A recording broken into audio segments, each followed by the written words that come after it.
నేను చెప్పినట్టే పవన్ కళ్యాణ్ చేశాడు. అన్నైన నాగబాబుకి ఇచ్చేశాడు ఎమ్మెల్సీ. మరి చంద్రబాబు నాయుడు గారు టీడీపీ తరపునే కదా ఇచ్చారు. ఏం చెప్పారు వర్మకి పిఠాపురంలో? నువ్వు పవన్ కళ్యాణ్కి మద్దతు పోటీ చేయకుండా నెక్స్ట్ ఎమ్మెల్సీ నీకే ఇస్తానని దేవుడి సాక్షిగా చెప్పాడు. ఆ వర్మేమో అమరావతిలో, విజయవాడలో పవన్ కళ్యాణ్ చుట్టూ, చంద్రబాబు చుట్టూ తిరుగుతున్నాడు. అయ్యా మీ మాట నిలబెట్టుకోండి అని. బుద్ధుందా వర్మ? వాళ్ళ మాట నిలబెట్టుకోరని అప్పుడే చెప్పాను కదా.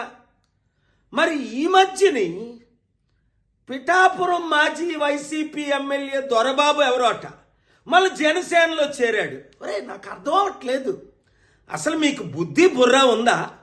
2008లో ఇదే పవన్ కళ్యాణ్ చిరంజీవి ప్రజారాజ్యం పార్టీ పెట్టి 100 కోట్లు 1000 కోట్లు కలెక్ట్ చేశారని మనం అందరం విన్నాం. కొంతమంది సూసైడ్ కూడా చేసుకున్నారు. మరి అదే ప్రజారాజ్యం ఇప్పుడు జనసేనగా ఆవిర్భవించిందని అదే చిరంజీవి చెప్తున్నాడు. అంటే అర్థం ఏంటి? అదే పాలసీలతో వచ్చే ఎలక్షన్లో మరల మేము 100,000 కోట్లు కలెక్ట్ చేస్తాం, మా కుటుంబం మాత్రం ఎమ్మెల్సీ, మంత్రి, ముఖ్యమంత్రి పదవులు అనుభవిస్తాం. తెలివైనోడు ఎవ్వడు ఆ పార్టీలో చేరడు.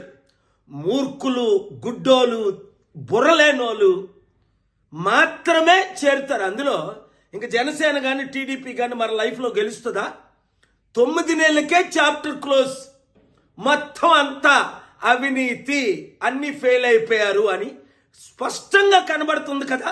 వచ్చేది కేవలం ప్రజాశాంతి పార్టీయే, బడుగు బలహీన వర్గాల పార్టీయే. మన బీసీ, ఎస్సీ, ఎస్టీలు అందరూ ఇప్పుడు ఎందుకు కమిటీల్లో చేరిపోతున్నారు?